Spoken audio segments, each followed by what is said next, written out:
Do you remember this from yesterday? This did not make me happy, okay? We watched this whole game and it ended up being a draw, even though the Leopard Prototype had over 10,000 damage. You should watch yesterday's video. But I said we would make you happy today, so let's go for it. Remember me and you and me. It doesn't matter if it was a Leopard Prototype or E50. It's gonna make you happy, and you and me. We'll be happy together.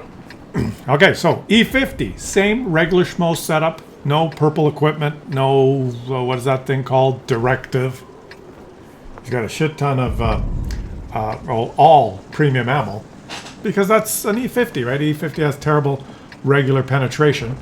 So he's decided to go with 43 shells of the premium type and 5 AG for you and me. And the 1,500 meters per second. This is why I love the German tank so much, guys. Because it's the shell velocity. It's the shell velocity. Right? The shell gets there so fast, and we had the discussion yesterday, so we won't redo it, but it just makes missing harder. It makes hitting easier. Now he's in a platoon with a Centurion and a Jagdtiger, and his name is Rapid Declination, which is what happens when you travel south from the North Pole. You get rapid declination. There's drugs for that, but... Did you see how instantaneously that shell arrived? It's just crazy. Watch. Let's have a vote in the comment section. I want this because I have my favorite. Right? And that's not my favorite. That doesn't make me happy.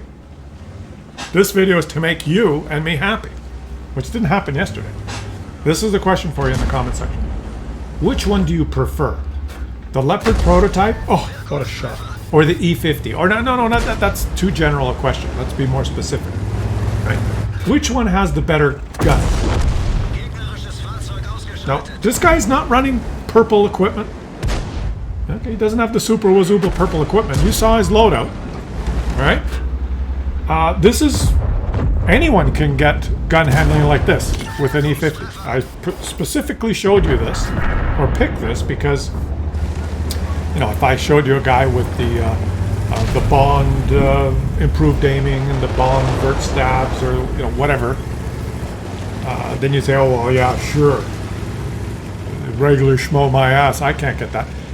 My point is, anyone that has an E50 can have this type of RNG on their shots. Now, what's the regular ammo?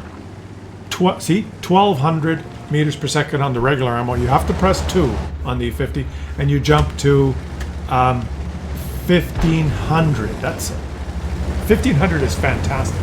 I think the Leopard Prototype was 1,480. It's about the same, but 1,500 is fantastic. And I gotta tell you guys, leave it in the comments. Which one do you think has the better gun? The Leopard is known for, that's all it has, is the gun. Right? It has nothing else. It's an ammo rack with a good gun. That's what it's known for. The E50 is a little chunkier. It has some armor. You can ram with the E50. It's a little less maneuverable, a little less concealment, but it has some power. If you're brawling and you put your face right up against a tank so that you're face hugging them, and put that big German upper plate up there, wiggle your turret around, you can brawl in a pinch versus some formidable tanks. And if you know what you're doing, you can come out on top. So the E50 has some power to bounce shells and to brawl. So you'd think, well, then it would give up a little bit by having not so good a gun.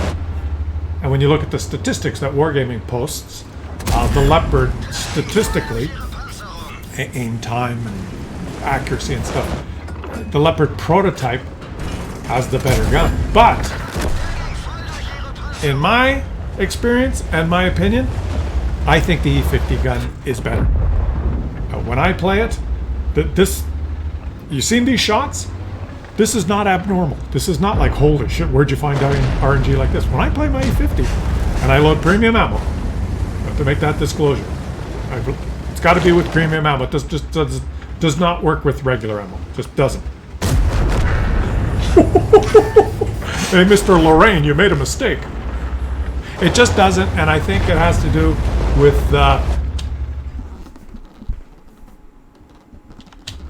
shell velocity. It has to do with the shell velocity. 1,500 meters per second shell velocity. It's like there's no server time between you pressing the button and the shell, and the game calculating the entry point of the shell on the enemy tank. There's almost no. See, these are all numbers that they just put in the game that are really meaningless. It all depends on the program, right? And when you get a high enough shell velocity and the targets are close, it basically just means that when you put that dot on there and you press the trigger, the game almost immediately calculates the trajectory of your shell and whether you pen or not. But if you have a 500 meter, you know those derp guns? You have 500 meters per second shell velocity. You put your little marker somewhere and you click. The game knows, oh, the target's 400 meters away. We're going to wait 5 seconds before we do that calculation. And that after 5 seconds, it samples where's the enemy tank. Oops, you missed. Oopsie, right? It's just another, that's the variable that they add. So the high shell velocity, we're having the discussion again, aren't we? If it makes you happy. So that's why high shell velocity is just removes that, and it's just, it feels in the game, it manifests itself into feeling fantastic. We call that the gun handling is great. And all it means is that there's less time. The game introduces less time between when you press the trigger and when it calculates the outcome. And you see, like even when you didn't lead the shot, it doesn't matter because the shell gets there immediately. You almost don't have to lead the shot with this kind of shell velocity, right? It's just, it's the power. You got the power! And, okay, that makes me happy. That's why we're watching this. Ooh, oh, armor not penetrated. And you see that? He bounced a T-30. So this thing can, like a Leopard would never. I guess the Leopard, what is it? It has higher alpha. They kind of gave it a little bit higher alphas to make up for that a little bit. And see, he didn't even lead the shot. That's my point. You see that, guys? He didn't even lead the shot. But the target's close enough that there's no delay. So the visual's kind of even a little bit wonky. And he bounced another 750 and now he has time to track him. Boom. If this thing had another 2-3 degrees of gun depression, it would be probably the best medium tank in the game. Tier for 2. This is making me happy. Yesterday didn't make me happy. Draw. Did you watch yesterday's video? Watch it, because that Leopard Prototype, oh my god, he did everything. It was just an amazing display of how to use bushes and concealment. And it gives you a very powerful position on the map that he was playing on yesterday. What was it called? The Camp in a Bushka map? And that's what he did. He camped in a bushka. Watch that one if you haven't. But this one? You like it like that? I know he likes it like that. It didn't make me happy because it was a draw. It did make you happy because it was 15 minutes long and it was a draw. But it did have a good intro. This one has a good intro. Oh, he got detected. Is that guy dumb enough to poke? Dumb enough to poke? Dumb enough to poke? Oh, he disappeared. Oof, oof, and he got detected. I guess he got detected by the ISU 152K. It's close enough. And the E50 does not. Oh, the shell just got there instantaneously, but it did bounce. That's why this. My vote is E50. Gun is better. Leave a comment. I'm going to read these comments, and everyone that says the E50 gun is better, I'm going to leave a little heart. And if you think the Leopard Prototype gun is better, then try the E50. That's my advice to you. You may not like it as much because it's a little slower and you'll get detected more often. because it doesn't have as good concealment. But you can snipe. Actually, you're a better sniper with the E50 than the Leopard Prototype. You just are. And then at the end of the game, you can use the power and go and ram people and muck it up, which is what, look at that. He's kept the game at just 11-11 is the score. They've got 2 TDs. Oh, and there's one of them. He can't loop a shot over there. He's the other side of the map. But he could, like, ram an artillery and take, you know, he's got options now. Because he's an E50. Look at that. Ooh, one of his Danny, one of my teammates exploded. Okay, he knows where the 2 TDs are. Look at the map. He knows where the SU-130PM is and the T-30. So I think he's going to scoot down here and try and kill the artilleries. Right? Or get some rear shots. Can he? Now just don't get detected by the artillery. Yeah, well, look at this. Just aim, boom. Oh, just such gun handling. He left him on 1. 1. No. Wargaming. 1? How much? What did he roll? 389. Which is a decent roll. What's his alpha? 390, right? Yeah, 389.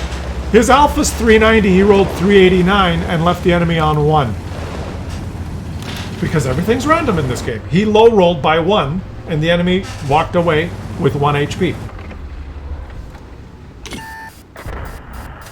Oof! Who's detecting him? The Lorraine's detected him, guys.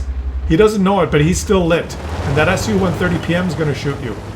Oh, yeah, take him out. Take him out. Take him out. Boom. There. Okay. Okay, he got him. He has 390 alpha. He rolled 389. Lorraine has 1 HP. Oh, man. Okay. 2 TDs versus a Skoda T56 and an E50. But this E50 has a lot of HP. And he's... Is he detected? Oh, no. The pussy SU-130PM went to... He went to cap. So he's got to go back. Ay. How's he going to do this? Okay. Is his Skoda? Double cap, you fools, says the PZ4.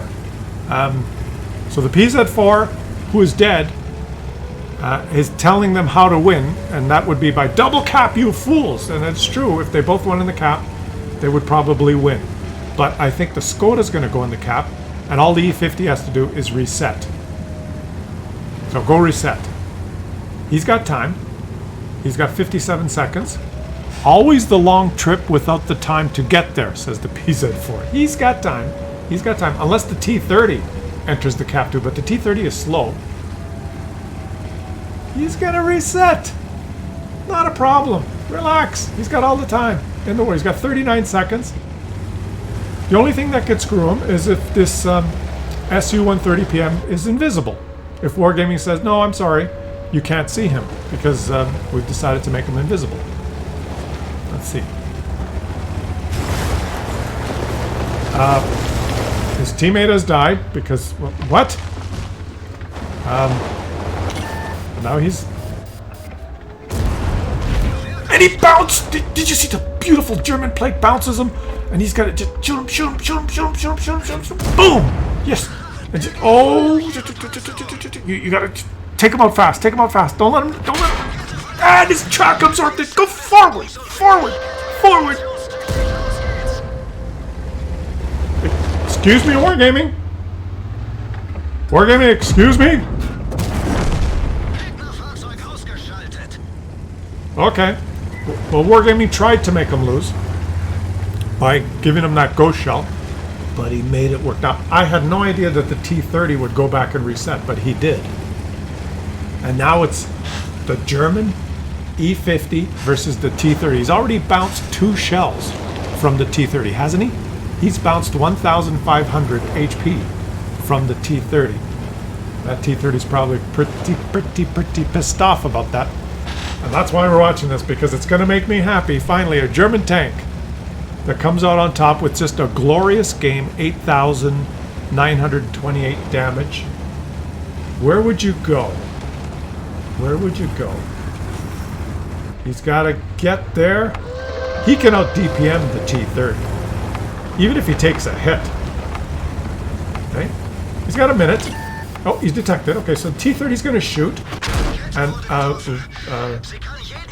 the T-30 is invisible. The T-30 is invisible. He got detected, but the T-30 is invisible.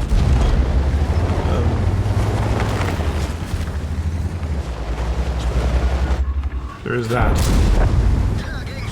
Okay, okay, guys. He's a one shot, and the T-30 is a 2 or 3 shot. What did I just say about the shell velocity? I said something about the shell velocity.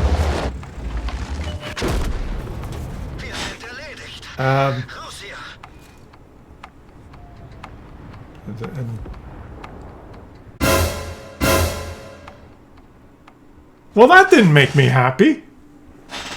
That didn't make you happy either. I thought it was all about the shell velocity. It was obviously the T-30. Well, he was invisible for a little while there, and I guess 9,319 damage, and it's just it ain't gonna cut it, you know. So if it makes you happy, it wouldn't be that bad. Yeah. Oh well. What are you gonna do? What are you gonna do? Tomorrow we'll be happy together. I promise. I promise tomorrow we'll be happy.